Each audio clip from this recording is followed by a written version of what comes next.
Hey guys, it's Jace Barnett. I received a private message asking if I could make another video helping to overcome a sales objection. And this one is, I think, one that you guys probably get a lot of, so I thought I would make a video to address it. So what we're going to look at today is overcoming the objection. I don't know, that seems like a lot of money to me. Talking about the dollars, right? It's too expensive. So it's a pretty easy objection to overcome. There's a lot of different ways to overcome it. We're going to go over 5 of them today. Before we go over that, I first want to take a look at the reasons that you might be getting the objection, okay? There's really 2 reasons that you might get this objection. The first one is which, quite simply, you haven't demonstrated value, okay? If that's the case, you're just going to have to get better at your presentation or step it up and maybe make your offer better. I can't do anything about that. You have to be able to demonstrate value, okay? If you haven't done that, then the greatest rebuttals in the world aren't going to work. But maybe you've done a good job, and maybe the objection isn't because you haven't shown value.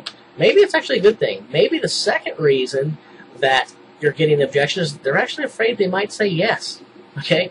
That's a good position to be in when the customer is surfing for a reason to say no.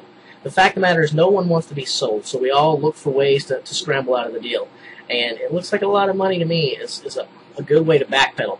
Sometimes that means that the deal's closed. You just can't give up and take that no. So anyway, we're going to take a look at the different ways that you can overcome the cost objection. So what do we do about it, okay? The first rebuttal option is pretty simple. You just break the price down into smaller chunks so that it's not a great big figure. Let's keep the math simple. Let's say that you have a marketing product that you're selling to someone that costs $2,000 a year, okay? When you ask someone for a $2,000 check, that's a lot of money to be asking someone when they just met you 10 minutes ago, okay? So one of the things that you can do is simply go, I get what you're saying, but really we're not talking about a lot. We're talking about is only $167 a month, or if you really want to get down to it, we're talking about helping you to grow your business for about $5.55 a day. Now, $5 isn't a lot of money, is it? No, it's not. So we should go ahead and get started on this, right? Exactly.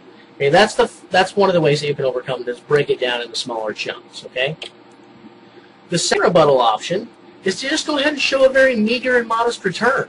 You don't have to blow their socks off. In fact, I like to speak of worst-case scenarios because if they can see value in the worst-case scenario, then they know that they're really on to something if it's going to do better than that, right? So one of the things that I'll do is, let's, again, keep with that $2,000 annual option, okay?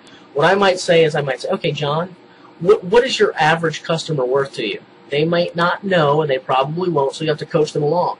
Depending upon the answer they give you back, it's going to become super easy to show them a return. But let's say they don't give you much to work with. Let's say that you're trying to sell it to a restaurant guy, and he says $20 a meal. I go, okay, so your customer's worth $20. Now, there's a big difference between 20 and 2,000, right?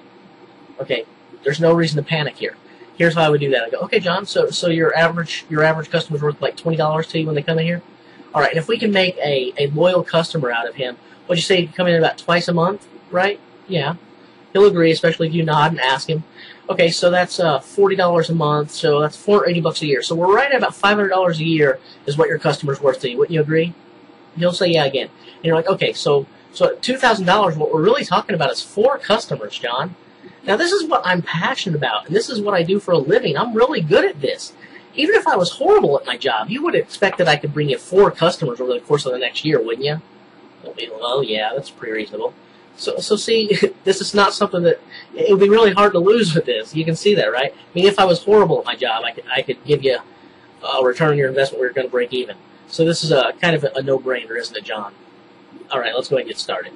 So that's another way you can do it. The third rebuttal option, okay, that one is you compare the cost of growing their business to the cost of running their business, okay? One of the ways that I like to do this is kind of like when you look at breaking it down into the smaller increments, because one of the ways that I like to compare the cost of running their business to growing their business is the cost of their employees. One of the things that I will sometimes do when they say, well, that seems like a lot of money, Jace, I'll go, okay, let me ask you, John, what do you pay your hourly employees here? Say he says like $8 an hour. I go, all right. So about $60 a day? Yeah, something like that. And are they working full time or part time? Let's say they say part time. Okay, so it's $120 a week.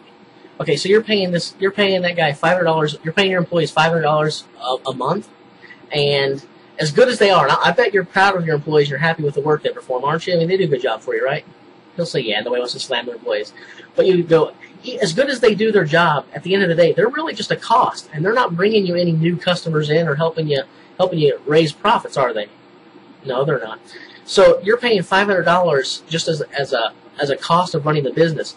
What we're talking about here is less than a third of that cost to help bring more business into you. So when you think about it, it's actually incredibly affordable, isn't it? You see how that works? Compare the cost of making their business make more money versus the cost of just spending money. We'll take a look at the fourth rebuttal option now. This is compare the cost to less effective methods of marketing. Okay, so this works really well if you've actually if you're talking about selling online marketing services like websites, SEO, social media, or something like that. If at some point in your presentation you talked about costs of like yellow pages, TV, print ads, something like that, then this is a fantastic rebuttal. This is one I use a lot. So one of the things that I'll say is, like, I got the $2,000 annual price tag out there, and he's like, oh, that seems like a lot of money. I'll be like, oh, okay, right. Well, we already agreed earlier that not many people are using those yellow pages, right? I mean, when's the last time you said you opened yours? It was about 4 or 5 months ago? And he'll be like, longer. Okay, exactly. Now, what do you think the cost of a full-page ad in the yellow pages is? It's a whole lot more than that $2,000, isn't it? And so what we're talking about here is something that's going to bring you a whole lot more business growth than a print ad in the yellow pages would, and it costs a whole lot less. So you get more, you spend less. Really makes sense, doesn't it? And then you move on to the closing end. Then the fifth rebuttal option we're going to talk about is you have to be confident. You can simply play it off and say, hey, John, we never said we were the cheapest gig in town. Okay, you've heard the old adage, right, that you get what you pay for? Well, that's very true. You know, we know what we do, we're passionate about what we do, and we bring you a service that is incredibly valuable to you. Sure, we could come in here and throw you down some $500 price tag, but then you're going to look at us and be skeptical that we can deliver anything for that. I mean, really, if I gave you a price like that, you wouldn't believe me, would you? We'll say no. And that's exactly why we don't charge that, because A, we're worth it, and B, we're actually going to take the money that you give us and provide something that's worth having. Does that make sense to you? Exactly. And so basically, those are the 5 different ways that I have found to overcome the cost objection. What I would recommend that you do is try them all out, find out which ones work best for you. All right? Thanks, guys.